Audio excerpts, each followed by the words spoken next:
Good morning class. आज हम पढ़ेंगे रिस्पिरेटरी सिस्टम का पार्ट 2। ठीक है, सुनिएगा। अगर मैं रिस्पिरेटरी सिस्टम की बात करूं तो इसके बारे में मैंने पिछले क्लास में डिटेल से बताया हूं, लेकिन कुछ पार्ट बचा है, मैं उसके बारे में समझते हैं। ठीक है, सुनिए। सबसे पहले एयर कहां गया, जरा बताइएगा। एयर कहाँ गया? नासा क्षेत्र। नासा क्षेत्र के बाद कहाँ गया? नासा कपाट। नासा कपाट के कहाँ गया? फेरिंग्स। फेरिंग्स के बाद कहाँ गया? लैरिंग्स। लैरिंग्स के बाद कहाँ गया? ट्रैकिया।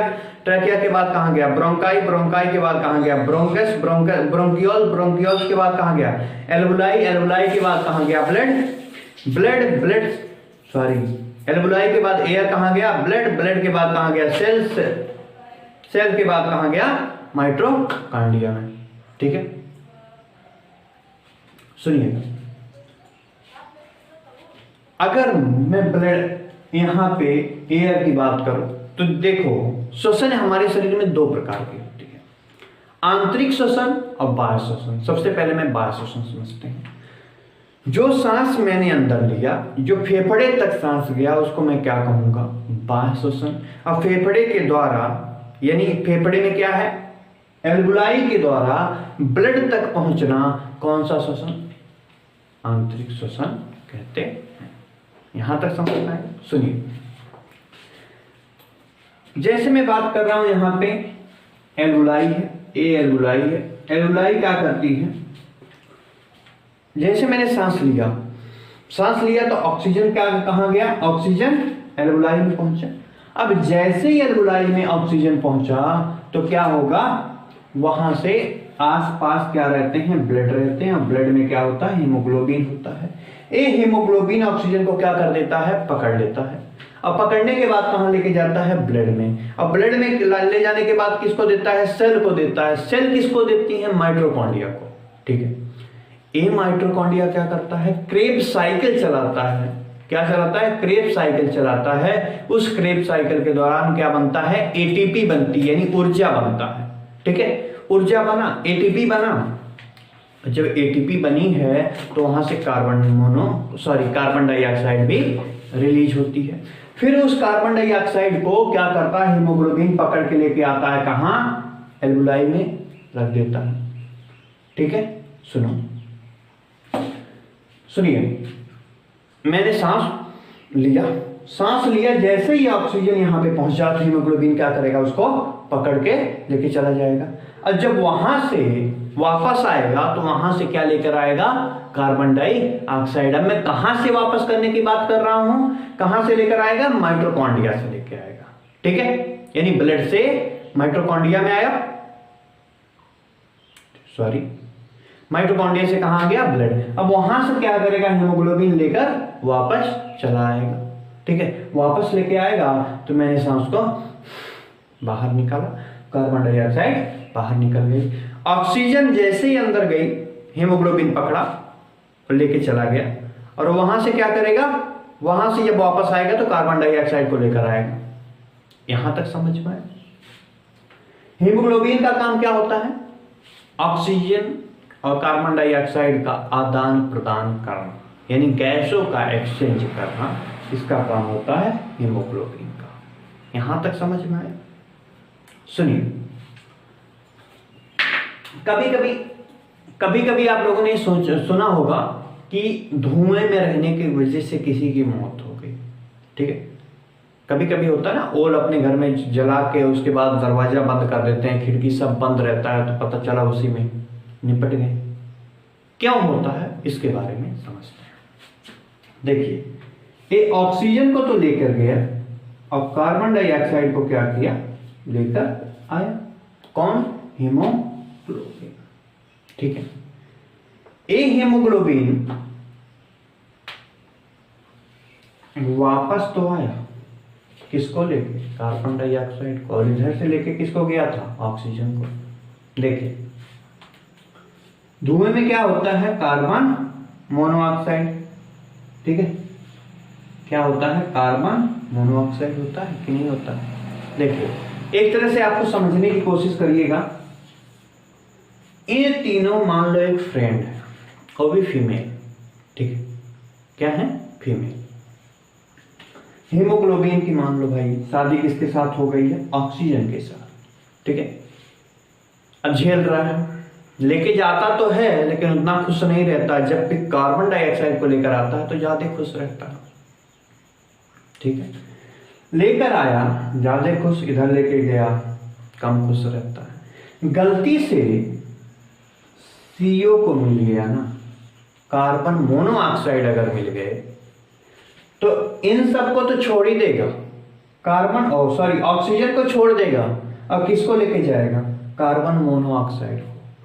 अगर आप सांस ले रहे हैं, कार्बन मोनोऑक्साइड है आपके आसपास यानी धुआं हो रहा है, तो ऑक्सीजन को नहीं पकड़ेगा हीमोग्लोबिन। सबसे अच्छा कौन है इसके लिए, कार्बन मोनोऑक्साइड। एक कार्बन मोनोऑक्साइड को क्या करता है, पकड़ता है और ब्लड को ले जाके दे देता है, ठीक है। उधर से कार्बन डाइऑक्साइड तो लेकर आएगा, लेकिन यहां से जितनी बार जाएगा ऑक्सीजन को नहीं लेगा, ऑक्सीजन को नहीं पकड़ेगा, किसको पकड़ेगा, कार्बन मोनोऑक्साइड को पकड़ेगा। और इस कार्बन मोनोऑक्साइड की वजह से हमारी बॉडी में क्या होता है, पूरा धुआं बढ़ जाता है, ठीक है, जिसकी वजह से लोगों की मौत हो जाती है। समझ पाया, यानी इन तीनों में सबसे बेस्ट इसके लिए कौन है, कार्बन मोनोऑक्साइड, ठीक है। इसको ही ज्यादा पसंद करता है, ना कि इसको। सबसे अधिक इसको, उसके बाद इसको पसंद करता है, यानी इसकी शादी तो इससे करा दिए हैं, लेकिन ये अगर इसको मिल जाए कार्बन मोनोऑक्साइड को तो इसी को लेके जाता है, इसको छोड़ देता है। यहां तक समझ पा गया। सुन देखिए, इसका नाम क्या था, डायफ्राम था, ठीक है। मैंने सांस लिया तो फेफड़ा बाहर आया और डायफ्राम नीचे गया। अब सांस को बाहर निकाल रहा हूं तो डायफ्राम क्या होगा, ऊपर आएगा, सीना अंदर जाएगा। यही प्रोसेस समझाया था, ठीक है। यहां तक समझ में आया, ठीक है। आगे चलते हैं।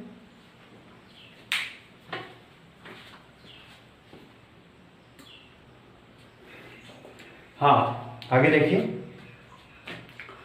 अगर मैं बात करूं टाइडल वैल्यूम क्या होता है, ठीक है।